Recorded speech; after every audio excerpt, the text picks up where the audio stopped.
wabarakatuh. Alhamdulillahi rabbil alamin, wassalatu wassalamu ala asrofil anbiya wal mursalin, sayyidina wa maulana Muhammadin wa ala alihi wa sahbihi ajma'in, amma ba'du. Radina billahi rabba wa bil islami dina wa bi Muhammadin nabiyya wa rasula. Rabbi jidna ilma warzuqna fahma. Rabbi sahri sadri wa yassir li amri. Rabbi sahri sadri wa yassir li amri. Rabbi sahri sadri wa yassir li amri wahlul 'uqdatam bil lisani yafqahu qawli bi rahmatika ya arhamar rahimin. Pertama-tama kita panjatkan puji syukur kehadirat Allah Subhanahu wa taala, yang mana jasad kita ini bisa digerakkan oleh Allah Subhanahu wa taala untuk mengukurkan atas kewajiban kita sebagai muslim, yaitu menuntut ilmunya Allah Subhanahu wa taala. Perlu kita bersyukur, mengucapkan alhamdulillahirabbil alamin, bahwasanya kita ini walaupun hujan, walaupun cuacanya kurang bagus, tapi alhamdulillah malam ini kita masih menyempatkan diri untuk menuju jalan ridhonya Allah Subhanahu wa taala. Amin ya rabbal alamin. Selawat serta salam mudah-mudahan dicurah limpahkan kepada junjungan alam Nabi besar kita Muhammad sallallahu alaihi wasallam. Sebab apa tadi saya membacakan Rabbi sahri sadri wa yassir li amri sehingga sampai 3 kali. Sebab kata Allah, barang siapa yang berdoa sampai 3 kali, Allah malu kalau mengabulkan. Kalau barang siapa yang berdoa menyebut sampai 3 kali, Allah malu kalau nggak mengabulkan. Makanya setiap doa kita ulangi, Rabbi sahri sadri wa yassir li amri. Ya Allah, lapangkanlah dada kami, hati kami, wa yassir li amri wahlul 'uqdatam bil lisani, dan berikanlah kelancaran dalam lisan kami. Ya Rabbi sahri sadri wa yassir li amri, lapangkanlah dada kami dan mudahkanlah segala urusan kami. Itu boleh itu dipakai apa, didawamin setiap habis sholat 20 kali. Rabbi sahri sadri wa yassir li amri. Ya Allah, luaskanlah hati kami atau lapangkan dada kami dan mudahkanlah urusan kami. Karena kalau disebut kita berdoa membacanya 3 kali, kata Allah, Allah malu kalau nggak mengabulkan. Itu. Jamaah sekalian yang saya hormati dan yang dimuliakan oleh Allah Subhanahu wa taala, malam ini kita menggugurkan kewajiban kita, yaitu menuntut ilmu. Di sini saya buka kitab Safinah, yaitu Faslun Arkanu Sholati Sab'ata Asyara al-awwalu niyatu wasani takbir tul ikhram as-salisul qiyam alal qadiri bil fardi ar-rabi'u qiraatul Fatihah. Di sini bahwasanya paslon dalam surah bahasa rukun sholat itu ada 17. Jadi kalau kita sholat, ingin kita sholat kita keterima, kita harus tahu rukun sholat. Rukun sholat itu yang mana? Kalau udah rukunnya ditinggalkan dalam sholat, berarti sholat kita terputus, tidak mendapat pahala dari Allah Subhanahu wa taala kalau kita tidak mengenal, nggak tahu rukun sholat. Jadi kita sholat jangan asal mengerjakan sholat saja. Jadi tahu harus rukunnya. Banyak orang tapi sholat tapi nggak tahu rukunnya. Di sini yang pertama, bahwa rukun sholat itu harus dikerjakan. Yang dikatakan namanya rukun itu harus pertama yaitu niat di dalam hati. Jadi yang sering saya katakan, sering saya utarakan, bahwa niat dalam hati itu termasuk rukun dalam sholat. Yang pertama itu usolli fardhu maghribi salasa rakaat mustaqbilal qiblati keadaan mamuan. Itu usollinya terlalu panjang, boleh dibaca dan boleh tidak, karena itu sunat. Jadi yang harus yang dikatakan rukun niatnya. Aku niat sholat fardu maghrib 3 rakaat menjadi makmum, atau aku niat sholat fardu maghrib 3 rakaat karena Allah Ta'ala. Satu, tuh rukun. Itu harus. Jangan usolli tapi hati kemana-mana. Kalau kita sholat tapi niatnya nggak di dalam hati, berarti kita termasuk tidak sholat, karena sholatnya cuma usolli. Yang kedua, takbiratul ihram, mengangkat tangan sampai kemana? Sampai ke ujung telinga. Allah, termasuk rukun. Sambil Allahu Akbar kita meniat, aku niat sholat fardu maghrib atau sholat fardu isya 4 rakaat fardu karena Allah Ta'ala. Yang kedua, dan yang ketiga, berdiri bagi yang mampu dalam sholat fardu. Jadi dalam sholat fardu itu kalau kita masih mampu harus berdiri. Tapi sholat fardu mah kalau nama yang dikatakan sholat fardu itu wajibnya sampai kemana? Walaupun kita sakit, walaupun kita tidak bisa, ibaratnya bangun-bangun aja ngambil wudhu, itu harus dipaksakan karena wajibnya sholat fardu itu sampai kita mengenal orang. Kalau ditanya Pak Indra gimana sakitnya, Insya Allah udah nggak bisa bangun-bangun acan, ini saya udah sebulan, itu masih wajib. Wajib sholat masih wajib. Kalau masih mengenal orang dan masih masuk nasi sesuatu, nah, itu masih wajib tuh. Jadi sholat itu wajib. Jadi jangan timbang meriang doang, sakit gigi, kepala pusing, nggak sholat. Ngapa emang nggak sholat? Saya sakit, nggak bisa. Wajib sholat itu sampai mengenal kita masih kenal orang. Oh, wajib sholat. Jadi berdiri bagi yang mampu, wajib mah. Jadi sholat wajib itu harus berdiri. Kalau nggak mampu ya duduk. Kalau nggak duduk ya tiduran. Kalau nggak tiduran kagak bisa juga sambil pakai isyarat, kedip-kedip mata. Sampai kapan tuh? Sampai di mana kewajiban sholat? Kalau kita nggak bisa berdiri, disuruh sambil duduk. Duduk nggak bisa sambil tiduran. Tiduran nggak bisa juga sambil celentang, sambil isyarat mata doang. Tuh sampai di situ kewajiban sholat. Ya makanya di sini rukun rukun sholat yang ketiga berdiri yang kalau dia yang mampu harus itu, kecuali sholat sunat. Kalau sunat nggak apa-apa, kita bari duduk juga. Kalau namanya sehat mendingan berdiri, pahalanya gede. Di sini yang kelima ruku. Yo hati-hati di ruku. Banyak orang yang sholat rukunya tidak tumaninah. Itu sama juga memegang dengkulnya punya bentaran langsung bangun lagi. Jangan, minimal membaca subhanallah subhanallahil azimi wa bihamdi minimal 1 kali. Jangan kadang baca apa bacanya megang langsung diri lagi, langsung bangun lagi. Minimal tumaninah itu mengucapkan subhanallahil azimi wa bihamdi. Tapi pelan bacanya bukan cepat. Subhanallah bukan begitu, bukan sekali gak. Minimal baca sekali ruku itu termasuk rukun. Allahu Akbar subhana rabbiyal azimi wa bihamdi minimal sekali. Jangan sampai Allahu Akbar subhanallah azimi wa bihamdi cepat banget, nggak boleh. Itu termasuk udah keluar dari rukun sholat. Sampai di mana rukunya? Menurut keterangan bahwa saya waktu belajar masih kecil, kata guru saya, minimal itu gelas di belakang punggung kita tidak tumpah airnya, lempeng, berarti lempeng. Terus mata kita tunduk menuju ke tempat sujud. Tuh rukunnya yang sempurna. Jadi sholat itu harus sempurna. Jangan sampai kita sholat tapi ikut-ikutan ya. Sholat juga akhirnya nggak terima. Nah makanya di sini harus tahu rukunnya. Dan yang keenam tumaninah. Apa tuh dia? Diam sebentar.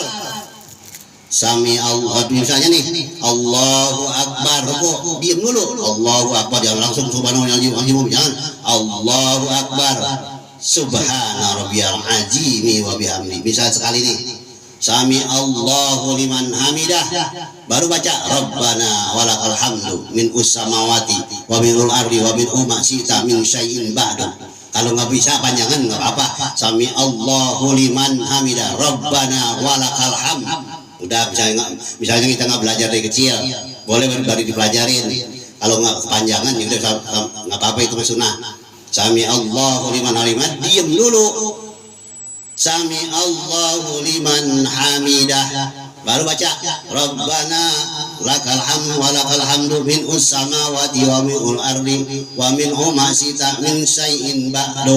Allahu akbar, sujud. Nah di sini tumaninah yang termasuk diam sebentar di dalam ruku. Tadi itu dalam ruku diam dulu baru baca. Dan tumaninah dalam i'tidal sami Allahu liman hamidah, diam dulu. Rabbana walakal hamd. Misalnya nggak bisa panjang, Allahu akbar, sujud. Misalnya nih, yang ke-9 sujud dari sujud harus tumaninah. Allahu akbar, diam dulu sebentar. Subhana rabbiyal a'la wa bihamdi. Minimal itu yang dikatakan rukun, minimal 1 kali. Jangan sampai rukun kita tertinggal dalam sholat. Barang siapa yang sholat meninggalkan rukun sholat, maka sholatnya tidak diterima oleh Allah Subhanahu wa Ta'ala karena udah melanggar rukun. Kecuali sunah, yang sunah itu. Dan yang ke-10 tumanina dalam sujud, yaitu kayak tadi Allahu akbar, diam dulu. Jangan Allahu akbar subhanallah, jangan Allahu akbar subhana rabbiyal a'la wa bihamdi. Itu misalnya kalau 3 kali lebih bagus lagi, pahalanya gede. Ditambahin pahala lagi 1 kali nggak apa-apa, bisa, nggak apa-apa. Yang penting membaca, karena itu doa. Subhana rabbiyal a'la wa bihamdi, subhana rabbiyal a'la wa bihamdi. Allahu akbar, diam dulu, bentar ya. Allahu akbar, Rabbighfirli warhamni wazburni warfa'ni warzuqni wahdini wa'afini wa'afwani. Kalau nggak bisa bagaimana, kepanjangan, udah nggak apa-apa itu doa. Allahu akbar, Rabbighfirli warhamni. Nah saya sampai situ nggak bisa, besok ngapalin lagi wajburni, ya sampai situ nggak apa-apa, doa itu mah karena itu sunat. Baru sujud lagi. Dan sujud yang sempurna gimana? Sujud yang sempurna ini antara jempol kita sejajar dengan ini ujung telinga, harus rata, biar sempurna, biar apa, abdol sebutnya. Jadi cuma tuh bukan termasuk rukun, apa abdol, sempurnanya gitu. Di sini tumanina i'tidal, yaitu yang ke-10 tumanina dalam sujud, jadi 2 kali. Tadi itu namanya duduk antara 2 sujud. Itu duduk antara 2 sujud. Allahu akbar, Rabbighfirli yang tadi diam dulu tuh, tumaninanya Rabbighfirli warhamni wajburni. Itu. Yang ke-12 tumaninah dalam duduk. Jadi duduk, jadi jangan terburu-buru. Allahu akbar. Jangan langsung bacanya ya. Walaupun itu bacaannya sunat, tapi kita harus tumanina. Karena tumanina itu termasuk rukun dalam sholat ya. Yang ke-13 membaca, yaitu tahiyat, jangan dikatakan membaca tasyhadu, yaitu tahiyat atau akhir. Ya, yang terakhir dan duduk ketika tasyhadu apa? Tasyahud akhir di sini. Jadi di situ termasuk rukun atahiyat yang terakhir. Jadi sampai di mana? Nah, jadi di tahiyat yang akhir itu sampai asyhadu an la ilaha illallah wa asyhadu anna muhammadar rasulullah. Allahumma sholli ala sayyidina Muhammad wa ala ali sayyidina Muhammad kama shallaita ala sayyidina Ibrahim wa ala ali sayyidina Ibrahim. Bisa sampai situ sah. Sampai di situ. Misalnya Allahumma sholli ala sayyidina Muhammad wa ala ali sayyidina Muhammad, sah juga. Karena sampai berselawat di situ atahiyatnya. Dan di sini yang ke-15 membaca sholawat kepada Nabi sewaktu, yaitu atahiyat yang terakhir. Minimal Allahumma sholli ala sayyidina Muhammad wa ala ali sayyidina Muhammad, tapi abdolnya selawat Ibrahim itu harus diterusin. Kama sholaita ala Ibrahim wa ala ali Ibrahim wa barik ala sayyidina Muhammad wa ala ali sayyidina Muhammad kama barakta ala sayyidina Ibrahim wa ala ali sayyidina Ibrahim bil alamin innaka Hamidum Majid. Disambung lagi di situ. Ada doa dari Rasulullah setiap akhir tahiyat. Innaka Hamidum Majid. Allahumma inni a'udzubika min azabi jahannam wa min azabil qabri wa min fitnatil mahya wal mamat wa min fitnatil masyihid dajjal. Itu Rasulullah setiap habis terakhir at-tahiyat innaka hamidum majid selalu membaca itu.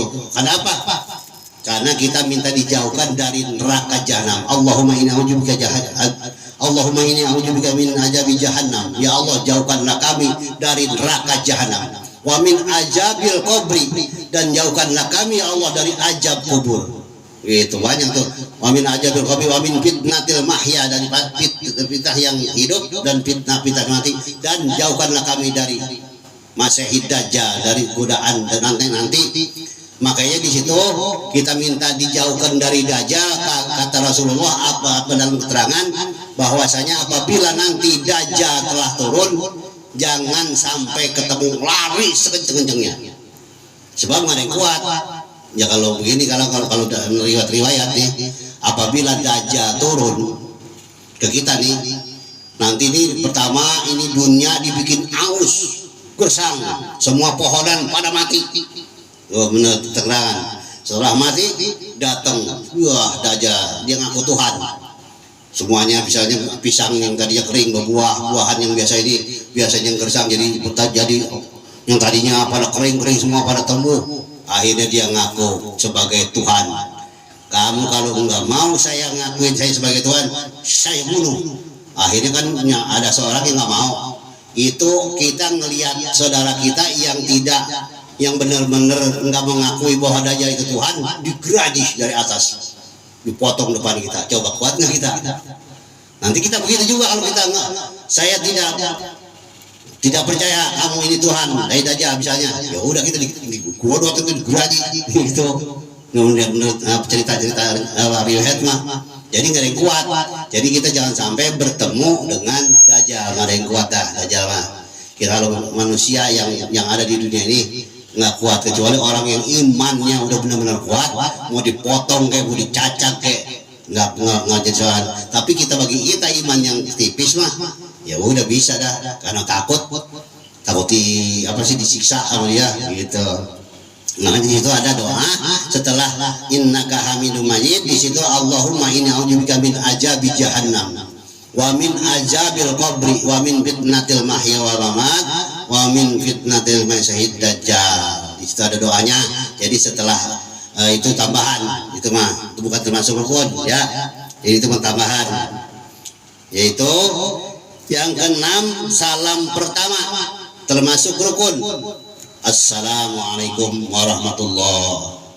Jadi itu termasuk rukun. Yang keduanya sunnah. Nggak salamnya juga apa sunnah, tapi boleh tambahin karena ada dijawab barang siapa yang assalamualaikum di dalam sholat, itu yang jawab malaikat. Assalamualaikum warahmatullah, itu jawab malaikat, itu didoakan malaikat kita. Jadi salam yang kedua itu adalah sunnah. Makanya kalau kita jadi makmum, kalau imam assalam yang pertama, tungguin assalam makmum, salam yang kedua abdolnya mah. Jadi misalnya Pak Imam nih, Pak Edi jadi imam, assalamualaikum warahmatullah, tungguin dulu kita jangan langsung salam, tungguin dulu imam salam yang kedua, jangan langsung Pak Edi jadi imam salam kita langsung salam, jangan, tungguin dulu. Lebih abdolnya mah Pak Edi itu salam apa karena salam Pak Edi itu lagi dijawab oleh malaikat. Nanti kita nyambut lagi assalamualaikum warahmatullah begitu. Terus yang keduanya dia Pak Imam udah yang kedua baru kita salam gitu abdol sebetulnya gitu. Makanya di sini banyak kekeliruan yang tidak ini ada dalam sholat, banyak kita kerjakan. Ini minimal kalau kita habis jadi makmum, assalamualaikum warahmatullah, nih imam nih, tunggu dulu imam salam yang kedua, assalamualaikum warahmatullahi wabarakatuh, boleh, karena yang kedua udah sunat, boleh dibanyakin kalau dilihat. Misalnya kayak Pak ini nih, assalamualaikum warahmatullahi, yang kedua assalamualaikum warahmatullahi wabarakatuh, bagus, karena itu ya itu mau udah sunnah termasuknya. Jadi tambahin doa nggak apa-apa. Nah kita salamnya nunggu imam salam yang kedua, dan setelah salam minimal 3 kali istighfar, jangan langsung salaman. Astagfirullah, itu makruh sebetulnya mah. Jadi kita belum istighfar, belum minta ampun waktu kita tadi sholat di pikiran kemana-mana, kita pikiran lalai kan, kita waktu sholat lalai pikiran kemana-mana, sono kemari. Nah itu kita istighfarin, astagfirullahaladzim, minimal kita, ya Allah ampunilah dosa kami yang tadi kami sholat lalai, ya Allah kami sholat tidak khusyuk, ya Allah, astagfirullahaladzim li wali walidaya, ya Allah ampunilah dosa kami, ya Allah dosa kedua orang tua kami. Minimal 3 kali baru salaman. Ini baru assalamualaikum langsung salaman. Iya minimal. Saya sebab salah jadinya gitu, kadang-kadang di imam. Jadi di situ kalau bagusnya mah apa anta salam, malahan udah anta salam baru kita salaman. Ini mah kata assalamualaikum langsung ada salaman, istighfar dulu. Ya angkat gitu. Ini kadang kita sebab salah ya. Kita deket angkat kadang diem kita tahu kita mah yang sono ya salam juga. Jadi minimal setelah assalamualaikum itu istighfar dulu 3 kali, renungin dosa kita. Wah tadi sholat pikiran nggak tenang. Tadi kita sholat gak khusyuk, astagfirullahaladzim li wali walidaya, ya Allah ampunilah dosa kami, dosa tadi sholat kita tuh dosa mikirin pacar, yang punya pacar, oh ya udah sholat mikirin utang, dosa sholat mikirin kemana-mana, mikirin pegawaian, ayo dah itu harus diistighfarin. Istighfar yang 3 kali itu apa kegunaannya? Itu kita waktu tadi sholat kita tuh nggak khusyuk, pikiran kemana-mana, supaya khusyuk, supaya sempurna, supaya keterima sholat kita, istighfar yang khusyuk di situ minimal 3 kali baru salaman. Kalau bisa mas apa anta salam dah baru salaman dah tuh enak mah. Susah di sini kalau ngaji semua enak bilanginnya ya, jadi tahu. Jadi salaman itu minimal istighfar dulu 3 kali baru salaman. Salaman yang lebih pahalanya gede baru datang, sebetulnya baru datang kita salaman tuh sama teman di situ jamaah. Jadi kalau yang keduanya setelah itu masalah sholat ntar itu bisa dikatakan makruh. Kenapa? Karena di situ nggak ada perintahnya. Salaman setelah habis sholat nggak ada salaman, nggak ada perintahnya. Cuma dikerjakan ada baiknya nanti ntar istighfar dulu, gitu maksudnya. Jangan langsung salaman, loh ya pasti istighfarnya. Sholat kita udah nggak khusyuk, sholatnya kemana-mana pikiran, istighfarnya langsung salaman. Nah, itu nggak khusyuk jadinya. Kita kan pengen ibadah kita keterima, sholat kita, gitu ya. Gitu jadi pengen sholat keterima, ya seperti itu istighfar minimal. Kalau bisa mah sampai atas salam baru salaman, baru mantep dah tuh salaman dan minta maaf. Itu makanya barang siapa yang sebetulnya ada pahalanya, barang siapa yang bersalaman sebelum ini antara telapak tangan dengan telapak tangan terbuka, maka rontok semua dosa-dosa seorang muslim itu. Jadi kita kalau salaman teh telapak tangan ini kalau laki-laki mah ya. Kalau laki-laki mah salaman harus telapak tangan supaya apa? Kedet boleh bisa mah rontok tuh dosanya. Sebelum tangan itu berpisah terbuka, maka rontok dosa orang tersebut. Tuh ada emang bagus. Cuma kita salamannya istighfar dulu ya. Gitu. Kalau sama perempuan bagaimana? Kalau perempuan wanita bukan muhrimnya kita salaman. Nah ini lebih baik itu paku yang panas, yang lebih baik paku paku neraka tuh yang panas, yang marong ditusukkan ke dalam jidat kita daripada kita bersalaman dengan perempuan. Coba itu serem ya, dengar ya.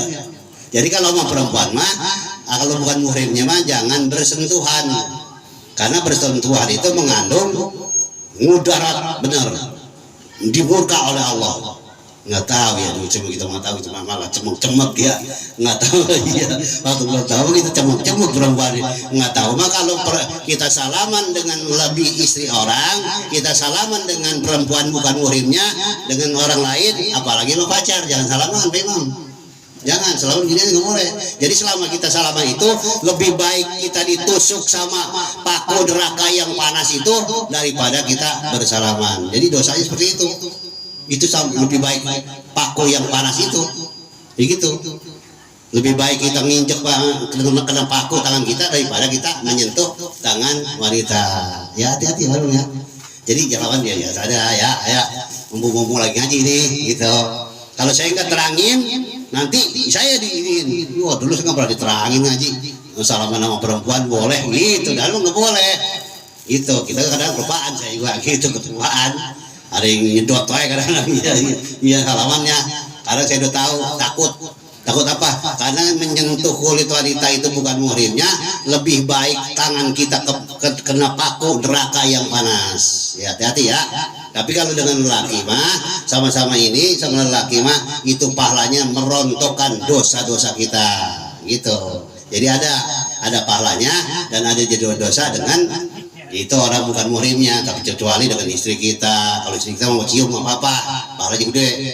Tuh barang siapa yang mencium istrinya satu kali, tuh maka gugur itu dosa-dosanya. Boleh tuh bini dicium.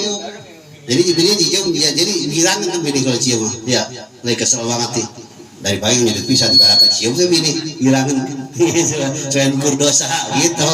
Ya, jadi boleh. Jangan cuek. Apalagi bini. Barang siapa istri mencium kening suaminya, itu sama pahalanya sama juga dia mencium Hajar Aswad. Masya Allah.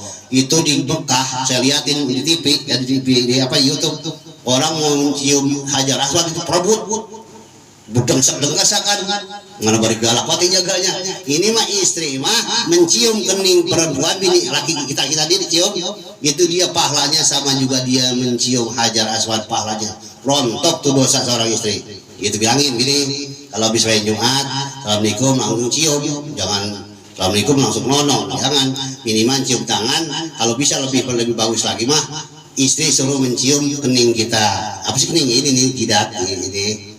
Itu boleh cium pipi nggak apa-apa, lebih baik banyakin nggak apa-apa biar rontok tuh dosanya. Pak Indra gitu nggak kalau bisa Jumat? Iya harus gitu udah mulai dah besok mah. Amat kalau pulang ya udah cium. Ya di depan orang nggak apa-apa ya, orang jadi kita.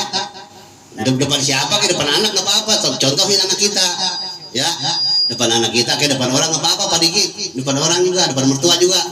Assalamualaikum, waalaikumsalam. Langsung cium tangannya, cium kening kita nih, sama juga mencium Hajar Aswad. Pahalanya itu sama juga sholat sunnah berapa rakaat. Ya, makanya begitu. Jadi kita nih harus tahu.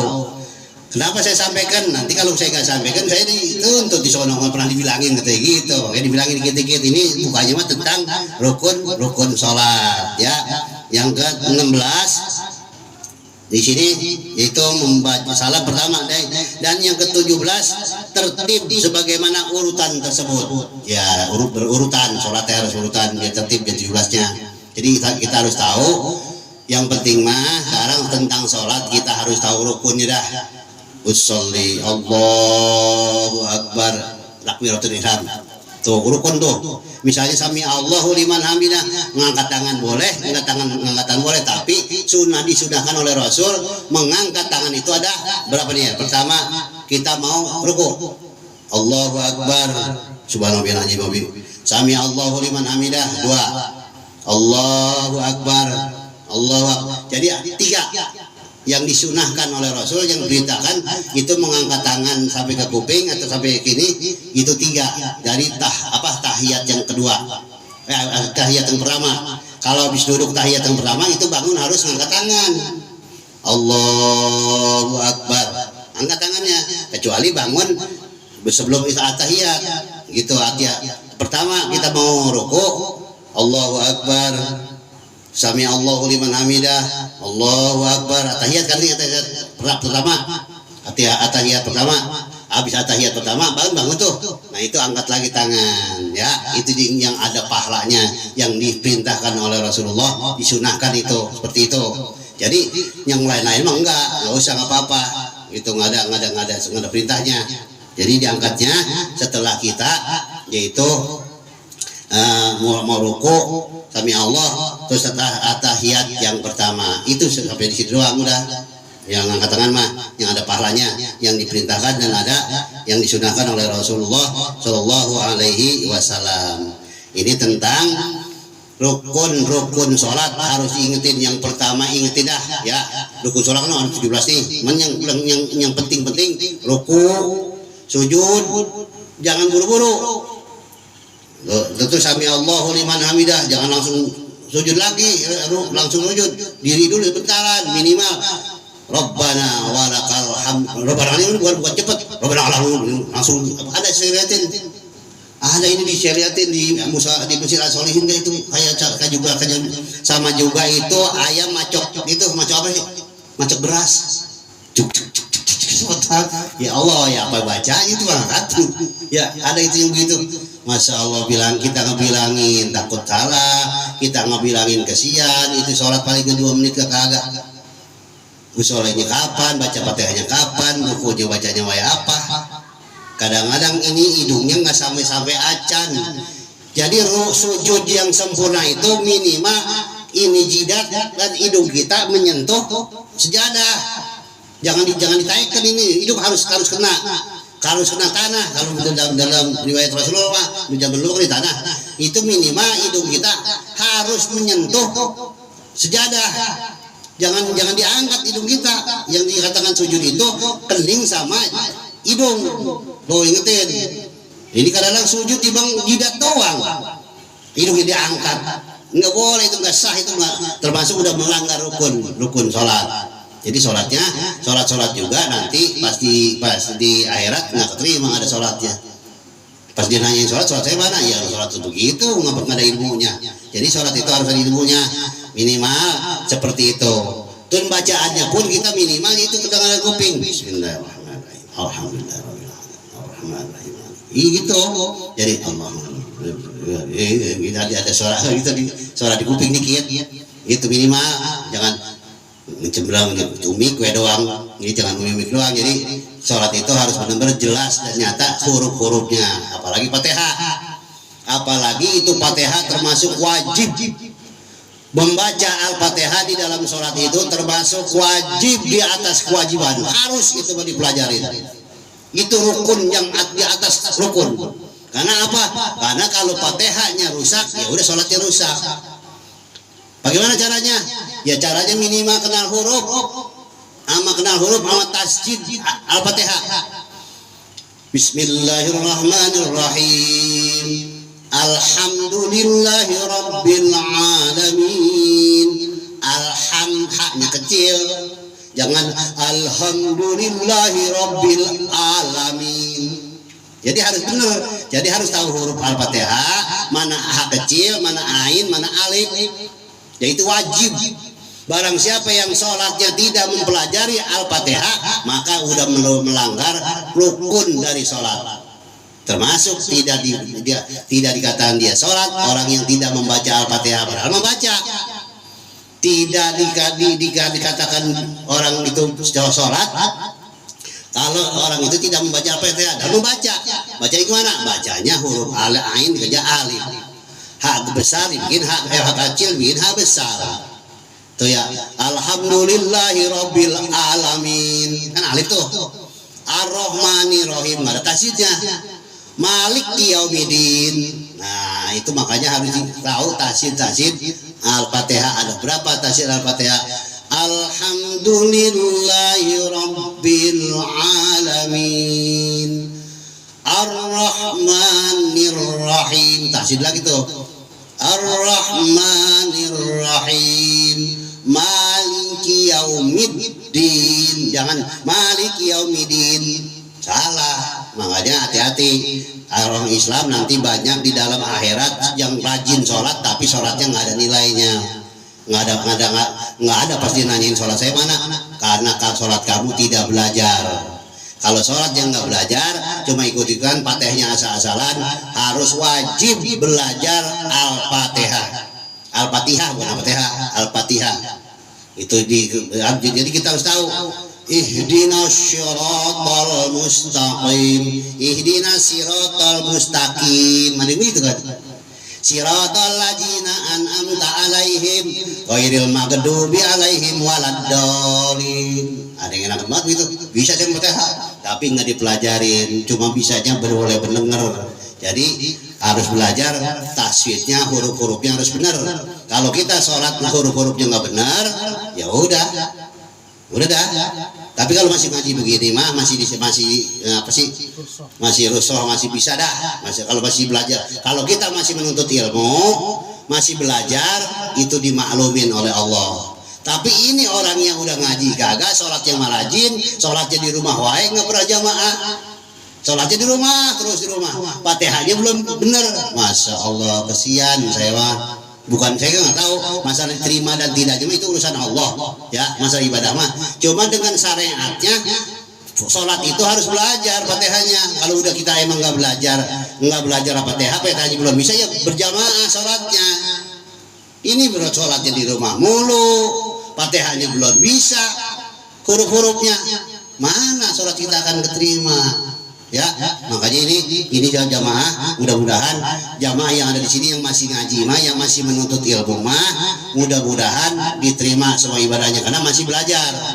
Kalau masih belajar mah sholat sesalah apapun dimaklumin. Ini yang sayang, sholatnya rajin, sembahyangnya rajin, belajar Fatihahnya kagak, sholatnya di rumah mulu. Ya udah, siap-siap ya nanti dah. Itu masalah itu mah dengan rahmat Allah ketahu dah. Masalah diterima dan tidaknya mah itu urusan Allah. Cuma kalau syariatnya harus dipelajari ya itu. Makanya nanti nih pengajian malam Rebo ya minimal apa seminggu sekali, apa 2 minggu sekali Fatihah belajar dengan yang udah paham nih Pak Eri ini. Nanti boleh sekali-sekali nih.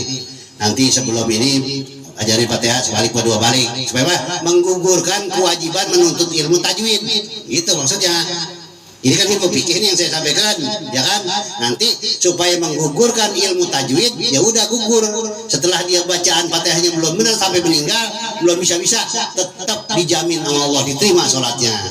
Tuh. Sholat diterima oleh Allah orang yang masih belajar Fatihah. Walaupun dia sampai mati ini nggak bisa belajar, nggak paham-paham, tapi dia masih belajar. Itu sholatnya diterima.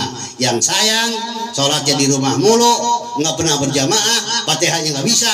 Ya udah, terserah itu mah masalah neraka dan surga itu urusan Allah. Cuma ini mah lagi mengingatkan ya.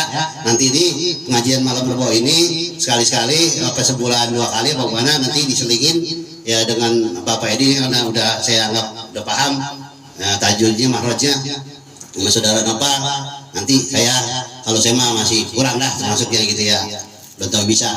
Nanti yang udah menggeluti dengan dalam tajwid dengan apa makroj banjurnya silakan ajarin. Karena apa? Kewajiban kita kewajiban yang udah bisa itu kewajiban buat yang belum bisa. Itu kewajiban. Bahwa apa? Fatihah mah penting di dalam sholat. Jangan sembarangan, jangan asal-asalan, semayang dong. Yang penting gua udah sholat. Buat apa kalau kita kerja nggak digaji? Buat apa kita beribadah kalau nggak dikasih pahala sama Allah? Capek-capek doang ya. Makanya yang belum tapi paham tentang Fatihah nanti belajar, yang belum belajar sholatnya berjamaah. Jangan di rumah mulu. Udah kita rusak, lama-lama kita mati. Setelah mati kita dikubur yang kita bawa apa? Amal ibadah kita, sholat kita. Yang pertama ditanya sholat. Yang pertama-tama di dalam kubur itu yang ditanya sholat sama Allah. Ntar dulu yang lain mah sedekahnya segala macam enggak, ntar sholat dulu. Ditanya sholatnya bener ikut semua. Sholatnya rusak semua. Itu hati-hati ya. Ini jamaah besok nih mungkin mulai besok mulai besok dah. Jadi ya siap ya. Boleh nanti sebalik 2 balik dituntut dulu, dituntut ikutin dengerin bahwa huruf shad begini, huruf H besar begini, H kecil begini. Jangan sampai baca Al-Fatihah H kecil dibaca H besar. Alhamdulillahi Rabbil Alamin. Wah itu udah rusak banget tuh ya. Udah H besar, ain dipakai alif. Ar-Rahmanir-Rahim. Mana tuh tasjid ke bawah? Maliki Yaumidin. Iyyaka na'budu wa iyyaka nasta'in. Ihdinas siratal mustaqim. Ya, emang benar kedengeran Fatihah itu. Cuma nggak ada yang kebawa sama sekali huruf dan tasdidnya.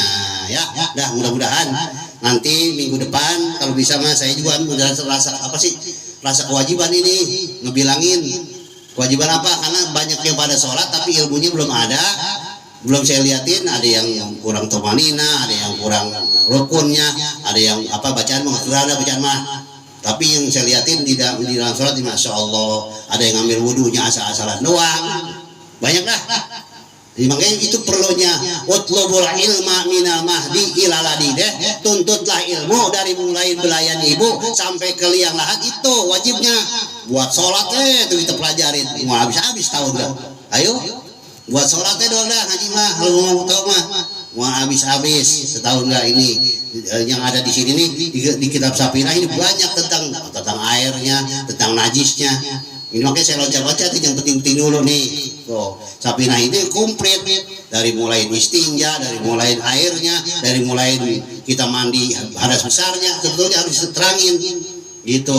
Kalau saya nggak jelasin, ya nanti saya tanggung jawab di dalam akhirat. Saya nggak mau, dosa saya juga banyak, baru nanggung jamaah, saya dosa saya juga nggak bisa kepikul ibaratnya. Gitu, makanya di sini saya coba mengingatkan, bukan menggurui dan bukan ngajarin, coba menerangkan supaya apa? Supaya ibadah kita diterima oleh Allah Subhanahu wa taala. Amin ya rabbal alamin. Dan seterusnya saya mohon dibukakan pintu maaf yang seluas-luasnya. Ini bukan lagi menyinggung, ini lagi menerangkan atau menjelaskan.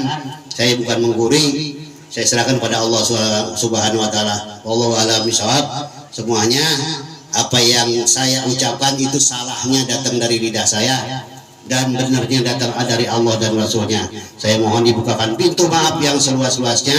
Dari saya cukup sekian. Wassalamualaikum warahmatullahi wabarakatuh.